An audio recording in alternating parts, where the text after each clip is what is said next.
All right.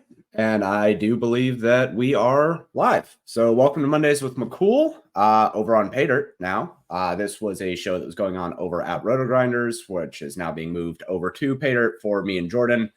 Since we're not going to be over there as much anymore. I say that ironically as we're holding up Roto-Grinders Results TV because it's a really good product still, and it's free to use. So welcome. If this is the first time that you guys have ever joined us, usually this is a breakdown on Mondays of the previous NFL slate during the NFL season. During the MLB season, we usually talk a little bit about kind of the slate ahead, but mostly it's just bullshitting. And I imagine there will be a lot more bullshitting now that this is happening on Paydirt rather than over at Roto-Grinders during the recap stuff. So without further ado, joining me today is Blender. How you doing, Blender?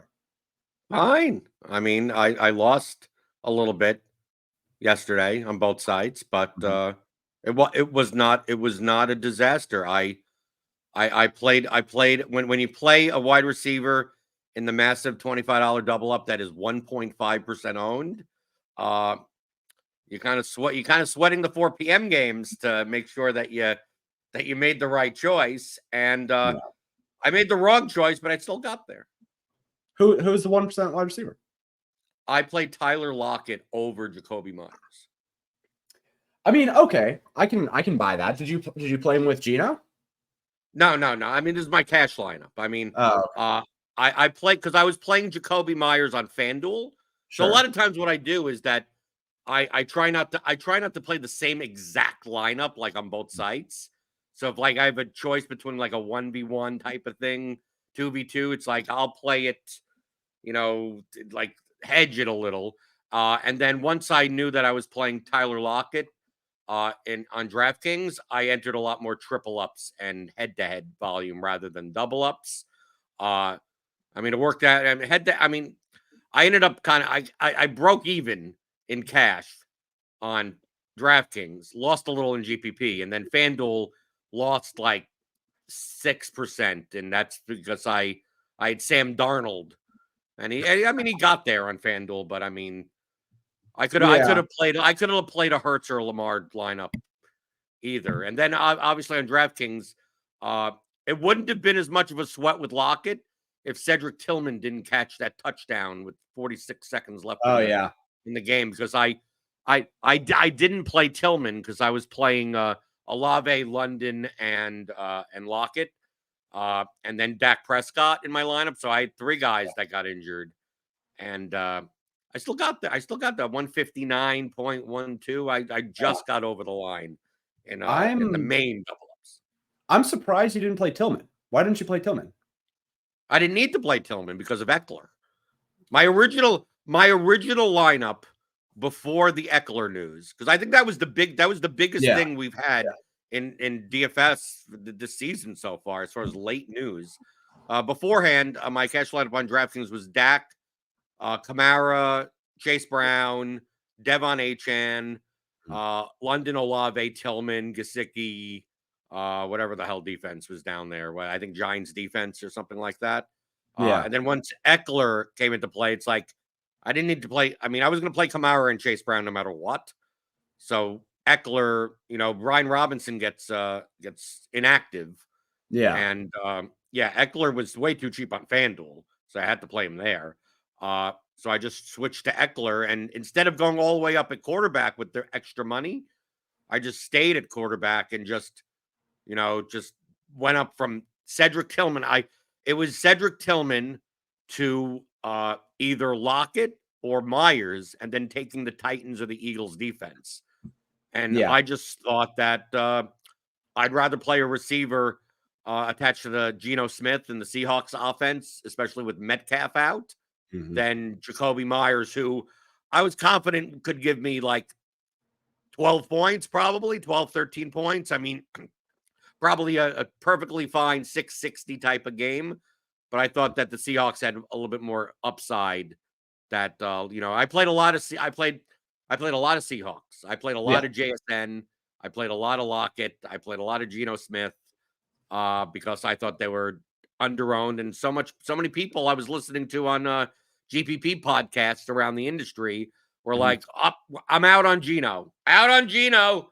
Out on Gino. But I mean, they had like a 23-point implied total against the Rams. Yeah. So I'm like, yeah, I'll play that if you don't want to. But the main thing, James, is I think is a heuristic I've said this for years.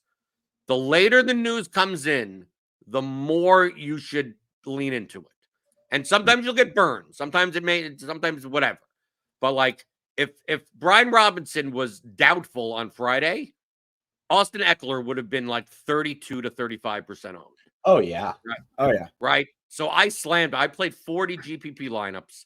He was in 90% of them because once that news came out, projections got updated, and he was like the second or third best value on the entire slate.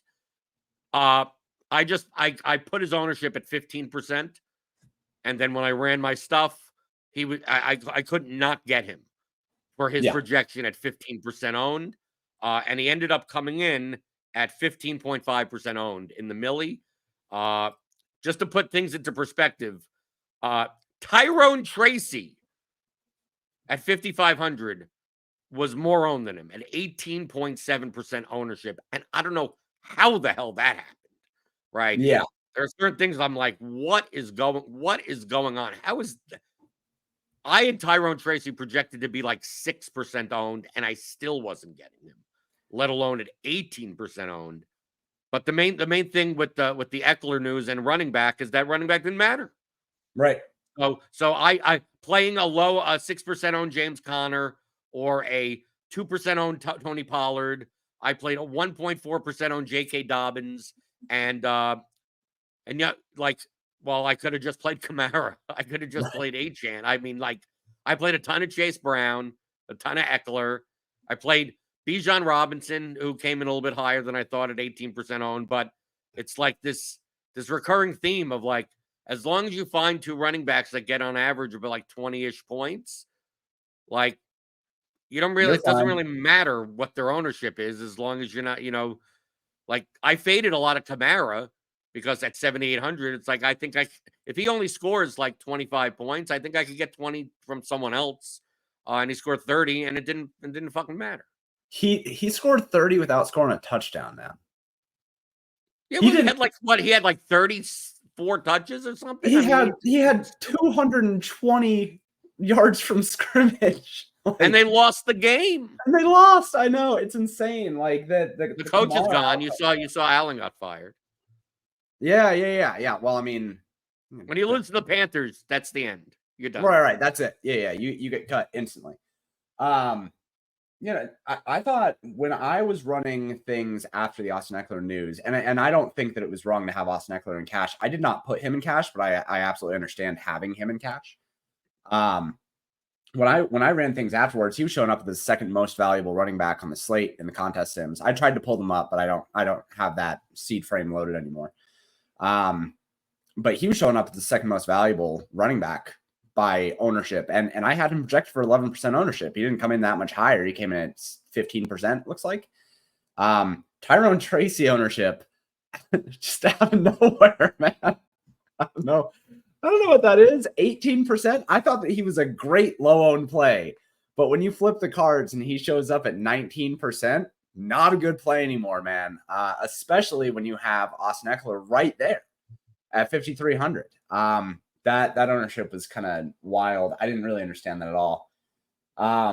My big thing this week was looking at, and I wrote it in like the thoughts and notes. I wrote the chalk is really good this week in like 4 different spots in this article. I wrote it here. I said every piece of chalk here makes sense. Down here in the overall slates and notes, chalk is very good. Up here, a lot of ownership is funneling and it's good chalk. Like this week was basically just, you should just play a lot of chalk. There's no reason other than the people that get injured, other than the injured people. Right. Yeah. I mean, you should absolutely try to do some time travel and avoid playing the guys who get injured. But overall, like you can see, ownership is like, all right, Chase Brown nuked, Alvin Kamara nuked, Chris Olave died, Cedric Tillman was great for 4,300, Mike Gesicki 10x, Devon Achane, however the hell you pronounce his name, 32 fantasy points. CeeDee Lamb injured, but still got 16. Like, if you played a cash lineup with like a pivot, you're great this week. And it speaks to it. Over at ETR, Mike Leone chopped the Thunderdome, chopped it on an NFL main slate. That's disgusting, by the way. But like, that's just an outcome that we had this week. And it was kind of broadcast. We knew that chalk was going to be really, really good, that high ownership was going to be really, really good this week. My way of looking at that was, okay, if the chalk's going to be really good, then you can do kind of two things to mitigate. You can say, I'm going to eat like all of the chalk and put it around a low owned stack, which is what I did. Or you can eat all of the chalk in a weird kind of way that has a different kind of roster construction, which the way that I wrote up was with 2 tight end builds. I thought the 2 tight end builds were really, really good this week, with Brock Bowers and Evan Ingram both being about $1,500 underpriced relative to their projections against running backs and wide receivers. So I'm interested to hear how you approach this. Did you think this is a really, really good chalk week? Because I did. Well, I mean, I think every week is a really good chalk week. I mean, it's lineups, not players. So like Sure. the way that I build around product ownership. So it's like, I'm just going to play the highest projected lineups that I can that have a good amount of correlation, that have a low enough product ownership, but it doesn't have to be that low. And what I also try to do is I try to avoid popular structures.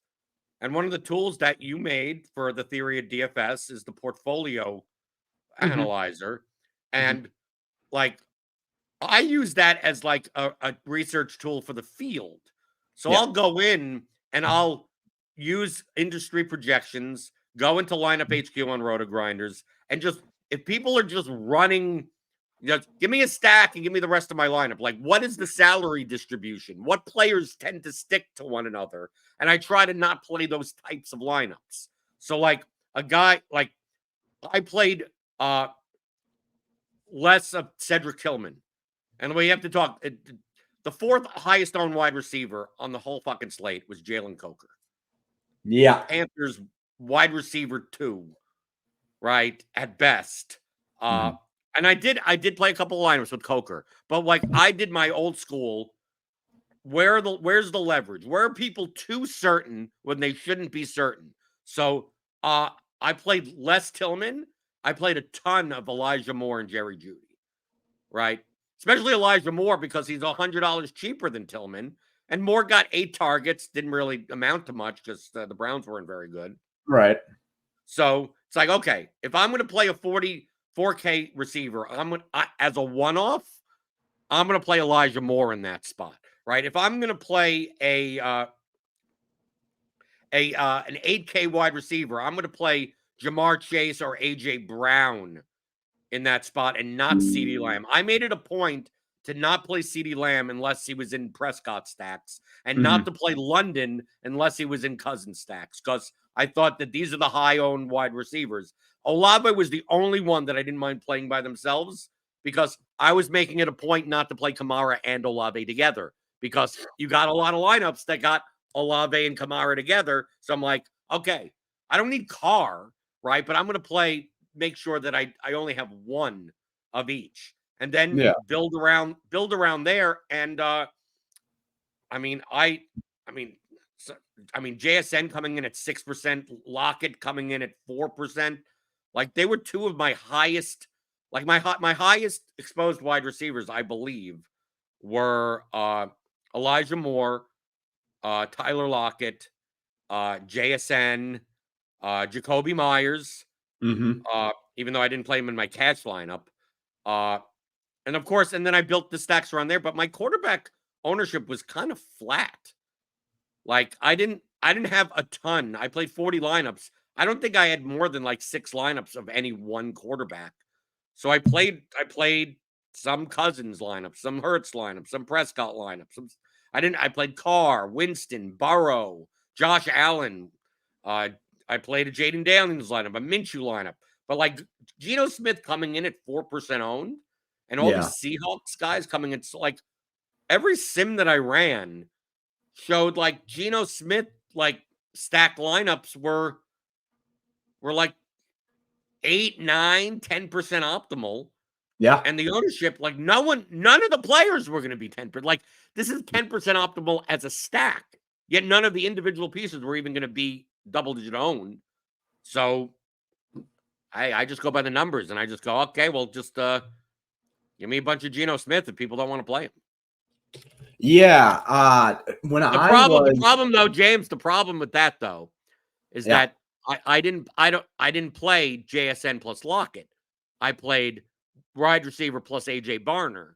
And when Mike Gesicki goes for 30 points and Barner has 5.6 or whatever, like, sure, I had some Geno. I mean, I looked at like one of my Geno stacks and I'm like, this lineup, you know, if I replace Barner with Gesicki and the Cardinals defense, and then I actually play Kamara in this lineup, like I would have come like top 20 in the millie or something. I mean, not first or anything, but it's like I was there. I was in the ballpark enough. And of course, some of these lineups, I mean, my Prescott, Lamb, Olave lineups with J.K. Dobbins, you know, as the 1% owned piece, and Tony Pollard, like those didn't cash, right? my Jameis Winston, Elijah Moore, David Njoku lineups with Jamar Chase as the pay up, or AJ Brown, yeah, those didn't cash, but the general construction that I was looking for, I mean, I was happy with. Yeah, I that flat quarterback ownership, that's kind of a microcosm of what the field did, right? I mean, there was not a single quarterback in the millie over 10% owned. Just a handful of guys kind of owned, but nobody like notably owned. When I wrote my article for DK Network, it was showing Geno Smith at projected for 12% ownership. And I wrote that on Friday. And then cards flip and he's 4%. He was the worst play in the contest sims at 12%, but at 4% would have been totally fine. So that's kind of, you know, but I think that was I think that's a more of a byproduct of earlier in the week. We were under the expectation, or most people, I think, were under the expectation that DK Metcalf was going to play. Then on Friday, when Metcalf was ruled out, or at least doubtful or whatever, people just like, oh, the Seahawks looked bad last week. I think they're going to look bad this week also. And people just, like, they don't realize that Tyler Lockett is a Pro Bowl. I mean, he's older now, but he's a Pro Bowl level wide receiver. JSN is a good wide receiver. He may not be the best wide receiver. And Kenneth Walker he's a great running back that can catch balls out of the backfield. The Seahawks aren't a bad team. Right? No, they're not. And Geno Smith isn't a bad quarterback. Geno Smith is, compared to, take a look around the league. Geno Smith is in the top half. I mean, at minimum, I put Geno Smith as a top 10 quarterback in the league. Oh, you're insane. He's not a top 10 quarterback. Really. So let's go through the quarterbacks and tell me I'm not sure if Dak Prescott is a top 10 quarterback. Okay. All right. So let's first top 5. All right.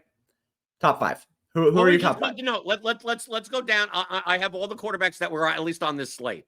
Okay. And you tell me if they're a top 10 and we'll just count them. Okay. We'll sort it by salary because I think that makes sense here. Okay, Lamar, obviously, right? Jalen, obviously. Josh Allen, obviously. Yeah. Jaden Daniels. I would put him in the top half. I don't know if I'd put him in the top 10 because he's still rookie. Okay. Jordan Love. I'll put him in the top 10. I think he's been good. Okay. Joe Burrow. I'll put him in the top 10. Yeah. Okay. Kyler Murray. He may be in the top half, but maybe not the top 10. Yeah, I can't put him in top 10. Jared Goff is in the top 10. Yes. Jared Goff is top 10. Maybe not the best DFS quarterback, but real life. He's good real life. Cousins, maybe in the top half, not the top 10. Yeah, we'll say that. I think, and Cousins and Dak Prescott, for the record, are the exact same quarterback. So they can they're slotted in right there at 12. Right. Tua. Oh, okay. Hold on. With how bad the Dolphins were without him. Fine. Okay. So we're up to 7. Fine. I'll give you 2 at 7. Okay. Caleb Williams, definitely not. No, absolutely not. Bo No. Nix, definitely not. Definitely not. No. Okay, Matthew Stafford. Yeah, I'll put him in the top 10. I still think Okay, that he is a that's good 8. real life quarterback. Okay, we're up to 8. Okay. Derek Carr, no. No. Trevor Lawrence, no. No. Drake May, no. Jameis No. Winston, no. Justin Herbert, Absolutely. Yes. okay, 9th. And then Absolutely. Daniel Jones, definitely not. Mason Rudolph, definitely not. Gardner Minshew, definitely not. Bryce Young, definitely not. Okay, and then we got the backups. Then we got Darnold. I think I'm not going to put Darnold in the top 10. Okay, Flacco, definitely not, and Anthony Richardson, definitely not. No. And then we got Purdy. Yes, top 10. Mayfield. Yes, I think that's fair. I think fair. Mayfield. At least top half. We already hit 10. We haven't even mentioned Patrick Mahomes yet. Right. Well, Patrick Mahomes, obviously, and then Russell Wilson. And Russell Wilson is probably like 16 or 17. So there's at least 12 quarterbacks ahead. If you take out Kirk Cousins and Dak Prescott, who I think are definitely ahead of Geno Smith. So he's like 15th. I think that's fine. Well, top he's half, good. Okay, top half. Okay. But if someone wanted to make the argument that they'd put Geno Smith 10th and put him above like Kirk Cousins and Stafford or something, or Herbert even. Yeah. Like, I mean, he's in that. If you're comparing him to guys that you had no problem playing, right? If you're comparing him well, I don't. Would you play Jared Goff or Geno Smith? You'd be like, I mean, I think they're at least close enough. It's not like you're saying it's Will Levis or anything, right? Yeah. I think that's fair. I don't have any problem with Geno Smith. I think he's a totally average quarterback that has some really dumb choices that he makes sometimes. Right. But he has athletic ability to make up for it. I think he's fine. He's like dollar store Russell Wilson, I think. Right. But at least he has talent around him also. Yeah, he does. Yeah. The Seahawks are not a bad team. They're not. Right. They actually have. I would say that Kenneth Walker is probably a top 5 running back in the league. Right. They've got talent. I agree with that. I don't know. Maybe top 5. Maybe top 10. Yeah.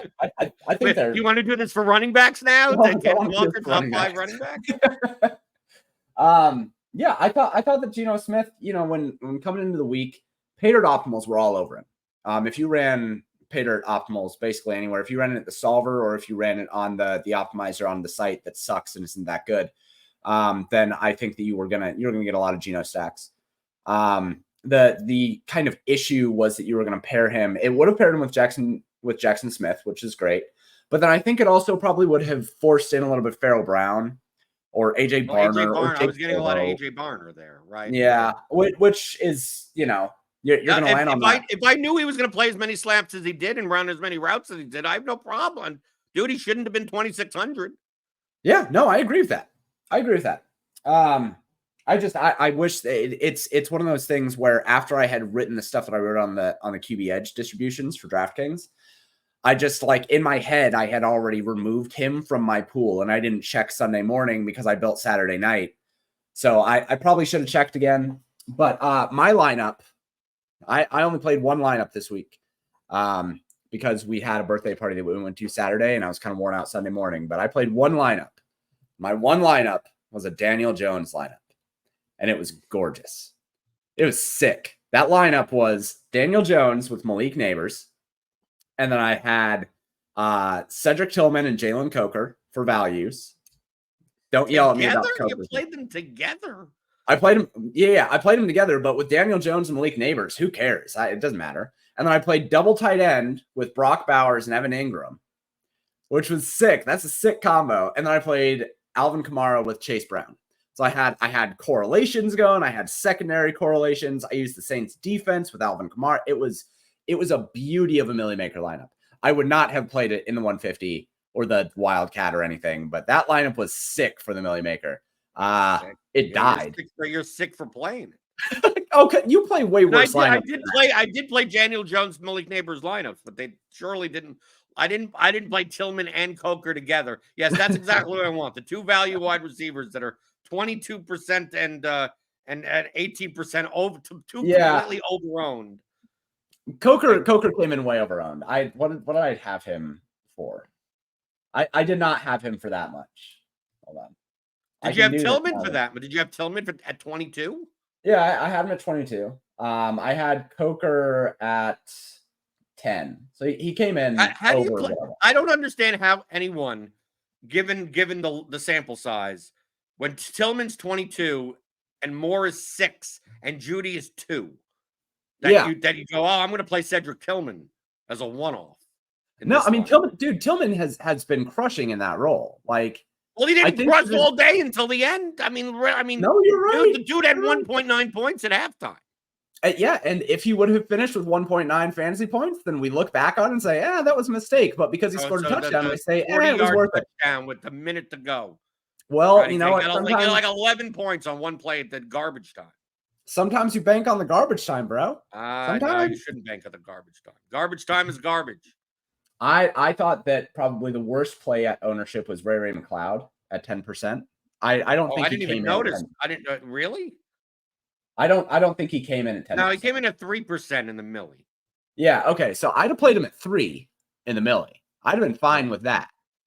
But at 10%, where is he 10% in like the power? I had him projected for 10%.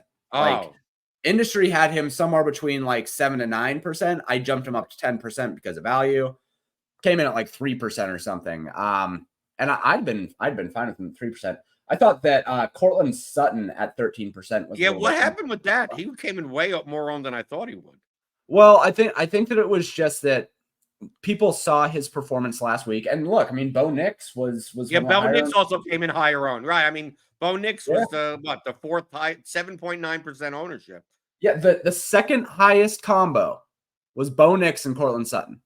4.1% in the field played Bo Nix plus Cortland Sutton. Oh, yeah, you see, a 4%, right. Chase Brown Gesicki was 5.6%. Yeah. Prescott Lamb, 3.9%. Tyrone Tracy and the Giants defense, 3.5%. What? How does that happen? Because these are the combinations that I don't want to play. It's like when I talk about the portfolio analyzer, it's like I don't want to play Brown Gesicki. I don't want to play Kamara Olave. I don't want to play and if I'm going to play CeeDee Lamb, I'm going to play with Prescott and not as a one-off, right? If I'm going to play Malik Neighbors, I'm going to play him with Daniel Jones in that instance. Yeah. Right? I'm just looking at all of this. Yeah, I explicitly said not to play Kamara and Chris Olave together. I didn't think that made any sense at all. Chase Brown and Mike Gesicki, I was fine with that. That's right, but I know that the combination was going to be higher owned. Yeah, it was going to be higher owned, but it was fine. Right, but you could build around it, right? I know. It doesn't matter. Something like if it would have been like Burrow plus Brown plus Gesicki, I would have stayed away from that. I thought that was a little bit more than I would. Even though that did work out. I mean, I played Burrow. I played Burrow Chase Gesicki, and that didn't work out. Right. Yeah. Well, but you played the wrong Chase. You played Jamar Chase. Played Chase Brown instead of Jamar. Well, because I thought like the lineups that had the Burrow doubles would be leverage on Chase Brown lineups, and those are the lineups I could play Eckler and Kamara in, right? I mean, that's why the lineup's not players. Like I switch it all around, right? My Olave lineups don't have Kamara, but they probably have Chase Brown in it, right? I mean, like, there you go. Yeah. They have Elijah Moore in the 4K spot instead of Tillman. I think that this is a good point. Chase as leverage against CeeDee Lamb made a lot of sense. Nick Chubb as a price pivot over Brown, maybe a little bit much. They did say that he wanted to get You're giving up like 5 or 6 points in projection just to do that. Yeah. I think that was probably a little bit too much. Unless you played in like the millie, because you're going to get a massive ownership discount. Maybe it makes sense. 1% owned Nick Chubb for a drop of 5 fantasy points from 36% owned Chase Brown. But I do like the Jamar Chase over CeeDee Lamb thing. I think that made a lot of sense. I actually thought that from when considering ownerships, because I liked the Cowboys at first, but then as I started building out, it was hard for me to get Dak Prescott in GPPs. And the game environment was good and it was fine. But after I started building, the Cowboys just suck, James. The Cowboys are awful.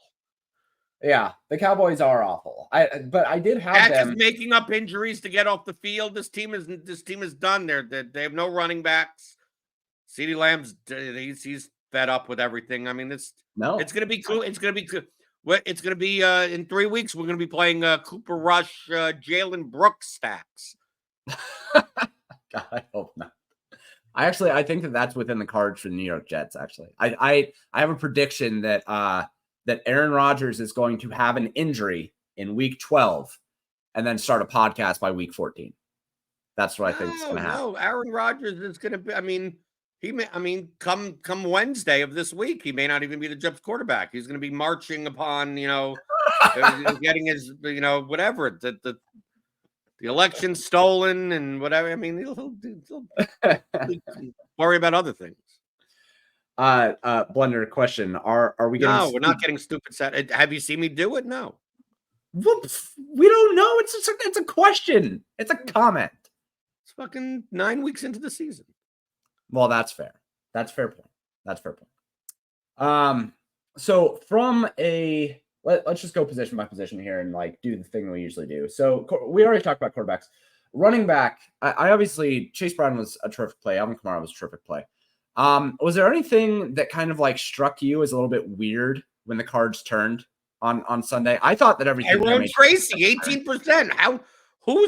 What projection had Tyrone Tracy at that level?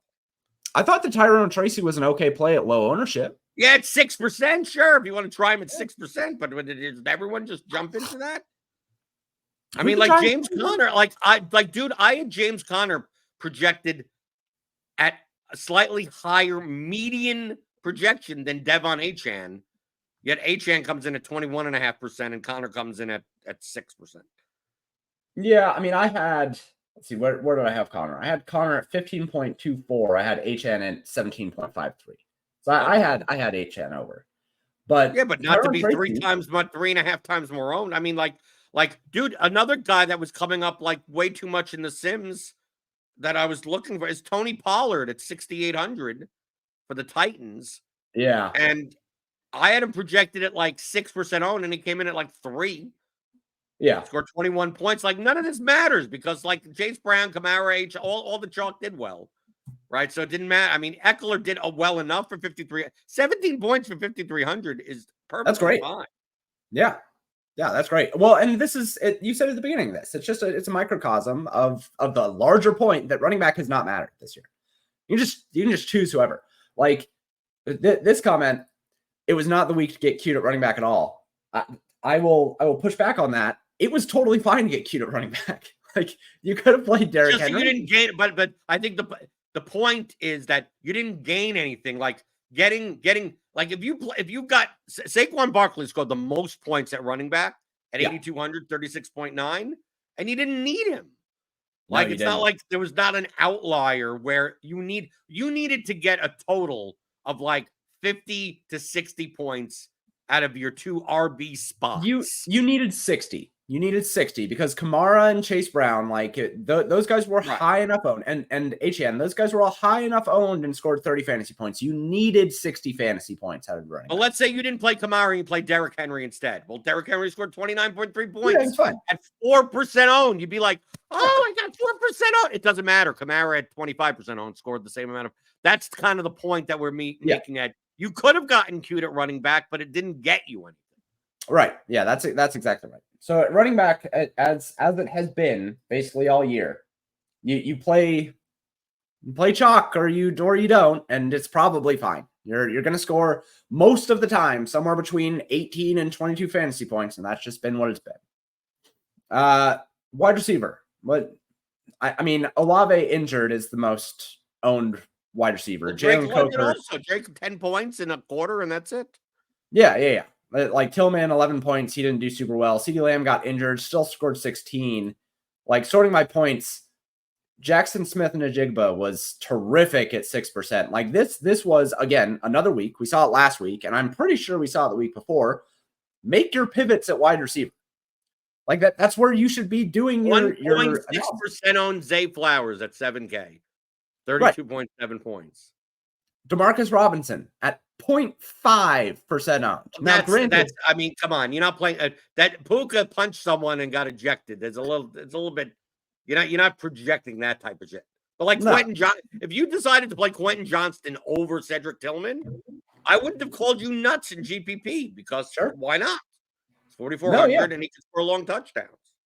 Well, and Cooper Kupp at 7,700 too. I think Cooper Kupp was a good play. I wrote him up as one of the undervalued plays in the article. Like I thought that him at 7.7% owned, with the usage that he had since he came back from injury, and we have seen both him and Puka have a 30% target share when they're healthy. Like, I thought that he was a great play at 7,700 too.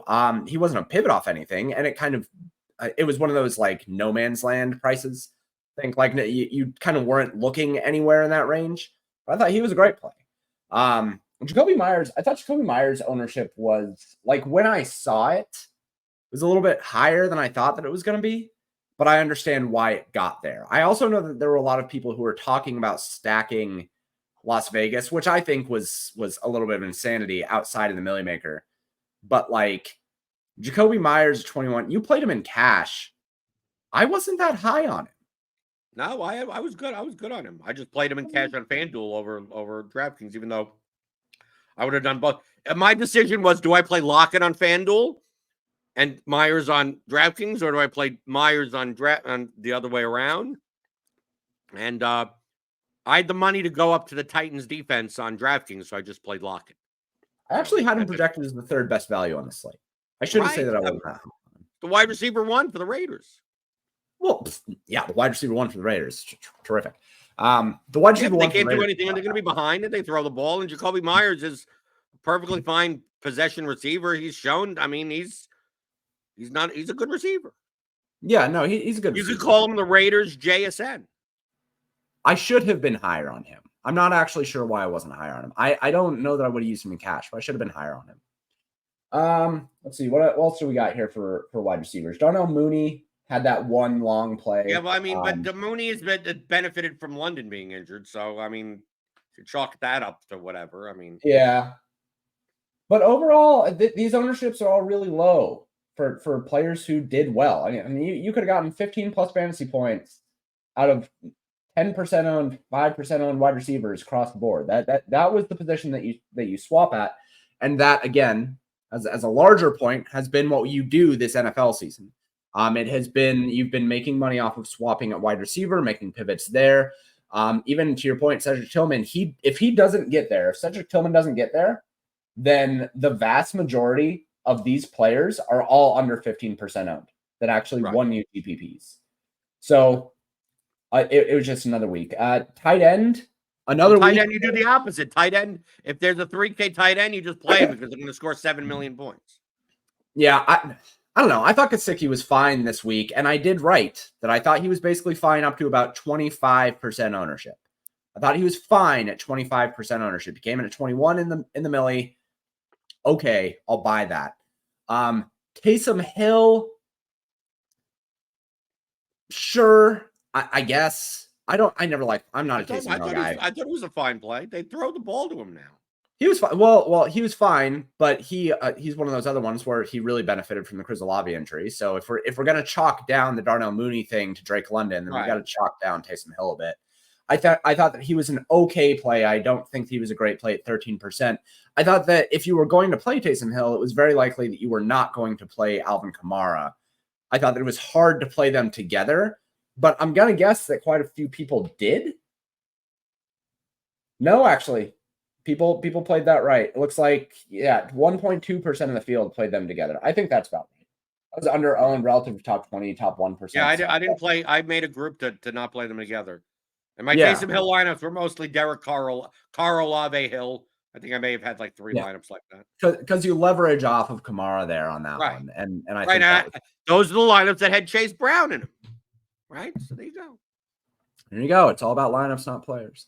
Kyle Pitts, silly. Who scored points for tight end? This was another kind of, if you didn't have this is why Gesicki meant. That's why like tight end some weeks it's like, is there a point if you're going to play a 3K tight end, you might as well just play the chalk 3K tight end. Yeah, it's not like tight ends score many points to begin with. Well, I don't know. Theo Johnson, I mean, if Gesicki doesn't get that 50-yard bomb at the end of the game, Right. then he ends up scoring, I don't know, The same 19 or points as something. everyone else in this range.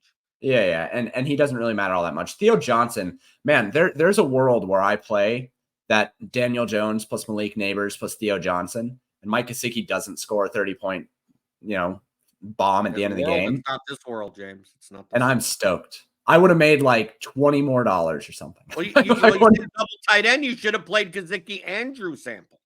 I absolutely should have. Bengals tight end. You just do double Bengals tight end. I don't know why I didn't think that.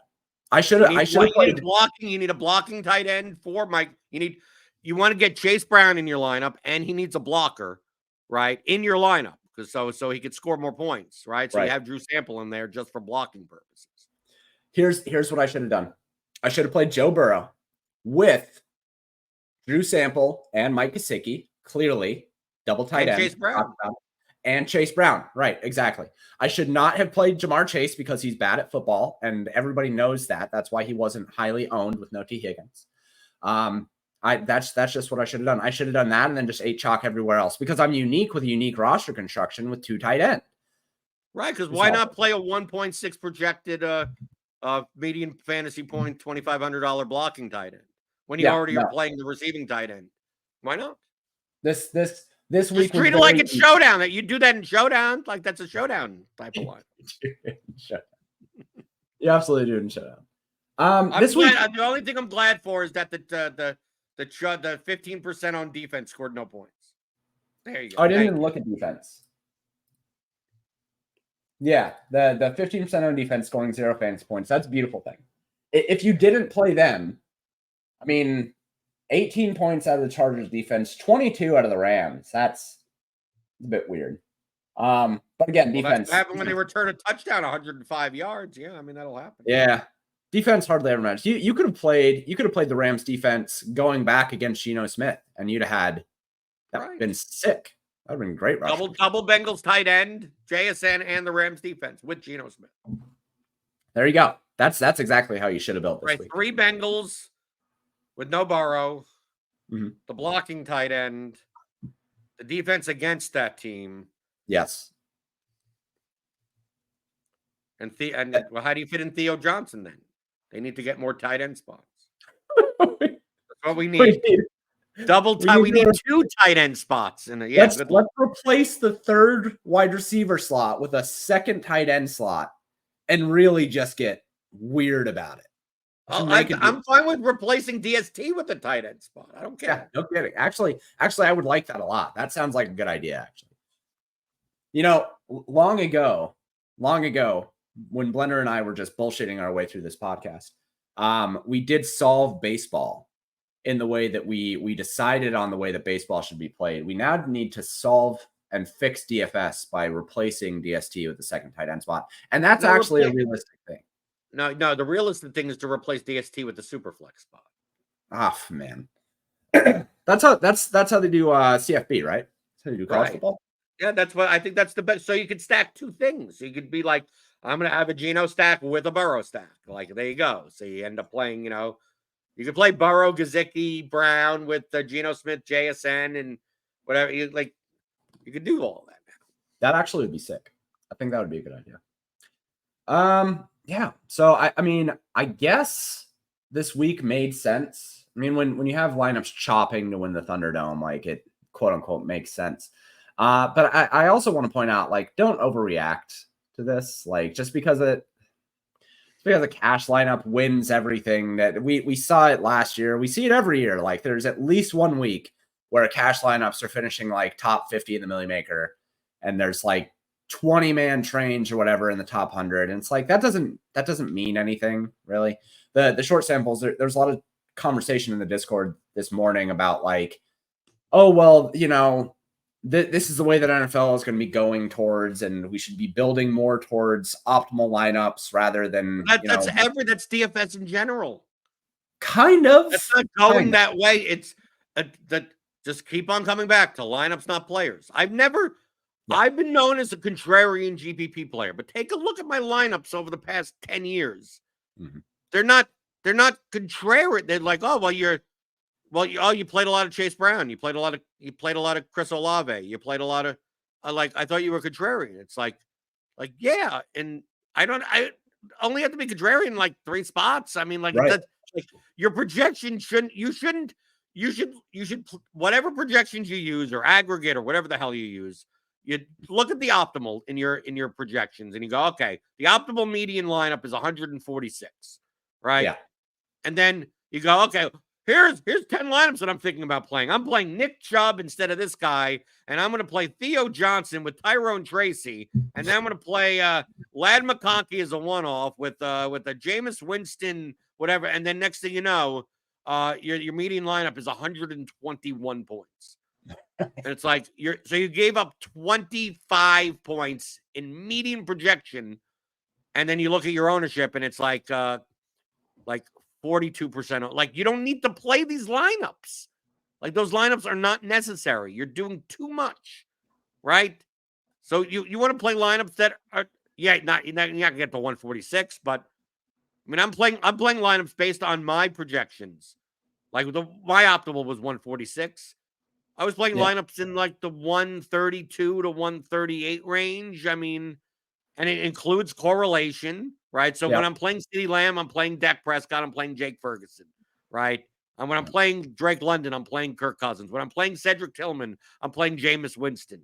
So, the projection in the lineup starts going down. The ownership starts coming down to 80 to 100 or whatever. And I go, this is for the millie. This is not even for like the power sweep or the spy or something.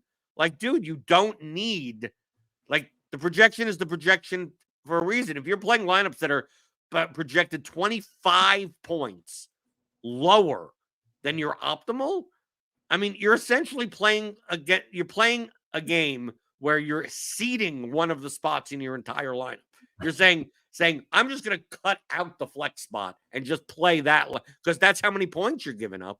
Right. Like, you don't need to do that. The reason why the projections exist is because the projections are good. Mm-hmm. Right? So most of the best projected plays did well. Well, who would have thought? That's what projections are. If we imagine every week, James, that you put out NFL projections at Pay Dirt, and that like almost nearly every week, the top 10 projected plays all did horribly, and 1% owned guys all did well, and that happened every single week. It'd be like, wow, these projections are fucking awful. Right? Like, that's why projections exist, right? But there is a wide range of outcomes. And not everyone that projects well from a median standpoint necessarily hits the ceiling, and not necessarily, guys hit zeros. And obviously, we have all these injuries in NFL to deal with. So there's going to be a ton of variance. But for the most part, you're not playing your cash lineup in the Millie Maker, but you're not playing a lineup that is 30 points off of that at any point in any contest.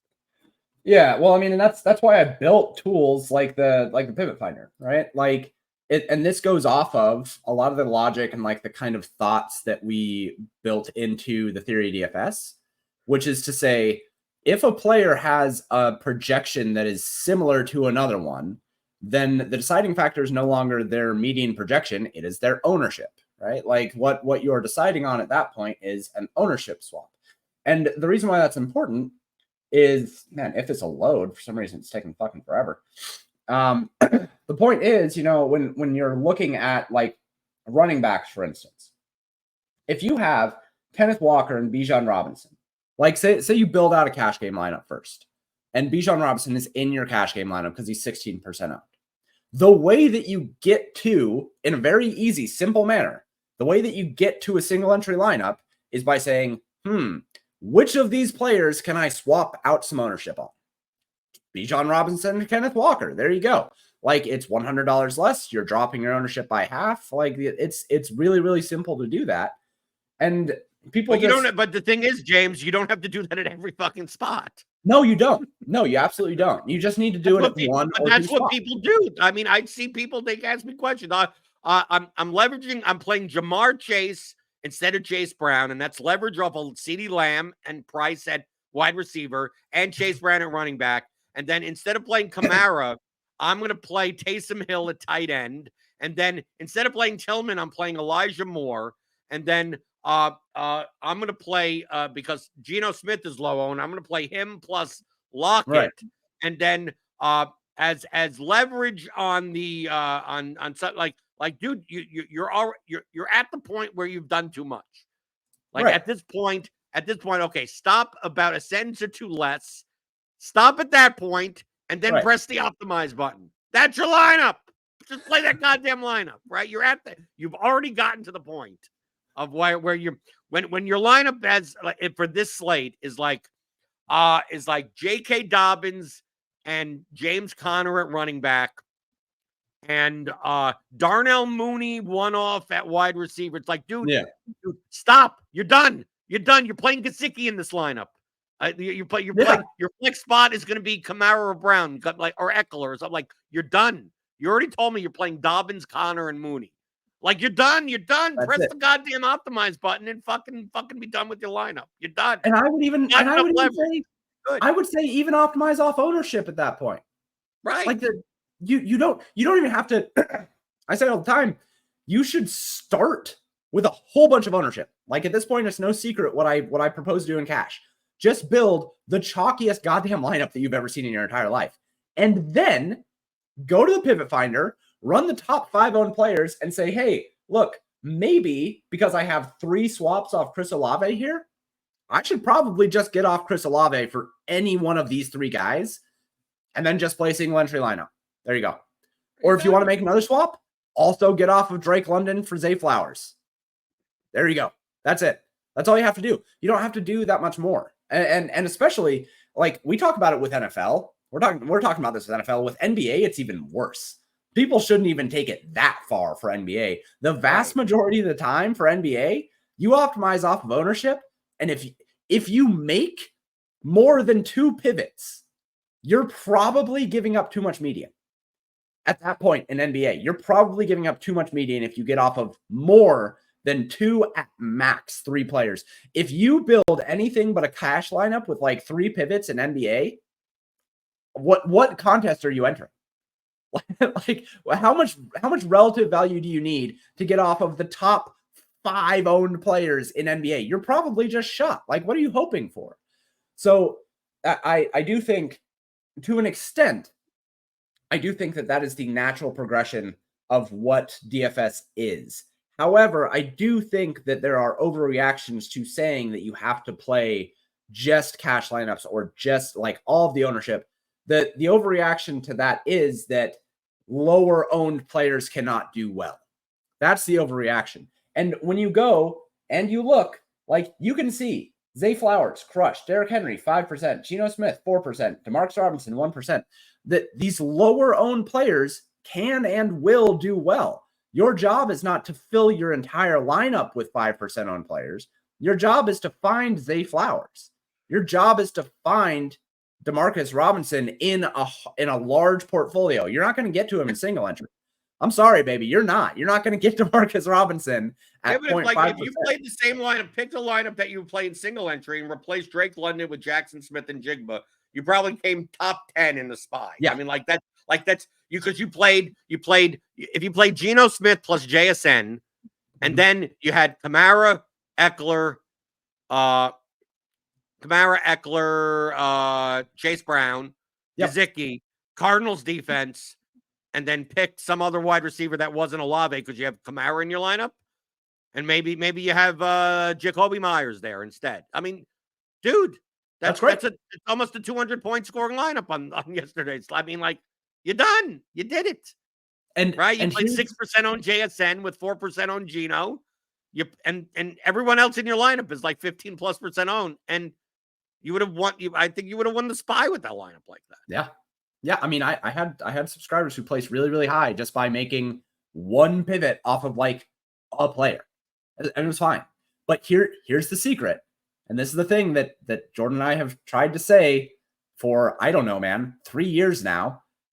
It's if you build with smart pivots away from what everybody else is doing. If you think about, okay, everyone is playing this way, what is a small way without giving up too much median to get away from that? That's how you play.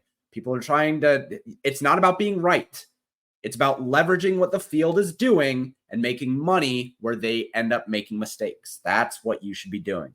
And this pivot strategy of saying, here's a really high owned lineup, build a cash lineup, and then figure out which pieces of that you can get away from in single entry based on similar medians at lower ownership. That's what you should be trying to do. This week was a great example of that. And every single NBA slate is a great example of that. When we get back into baseball, it's a little bit different. Things are very, very variant in baseball. In NHL, things are a little bit different. Things are very variant in NHL. But I would even say in NHL and MLB, most of the time, you're going to find that the best spots to stack are going to be the highest totals, and the highest totals are going to have the most ownership. And then your job is, how can I build that lineup a little bit differently than what other people are doing so that I can leverage the way that the field is playing and make money off of it? That's just all it is. It's not about being right. So many times people ask me, would you rather play this player or this player? I'm like, I don't care, honestly. Like you could probably play either one. What does the rest of your lineup look like? If you're going from a 28% owned player to a 3% owned player, do you really need to? Like, do you need, is there another 3% owned player in your lineup? If there is, then why the fuck are you making a swap? Just eat the 28% owned player. It doesn't matter. It's a lesson that should not need to be taught so many times, but we will continue to teach it. Or at least I will. Blender will tell you to shut up and No, you get our course. We teach it in theory at DFS.com. We do. We teach it in theory at DFS.com. I don't have that screen pulled up. I guess I could pull it up. Just put it on your browser, theoryofdfs.com. I just said it.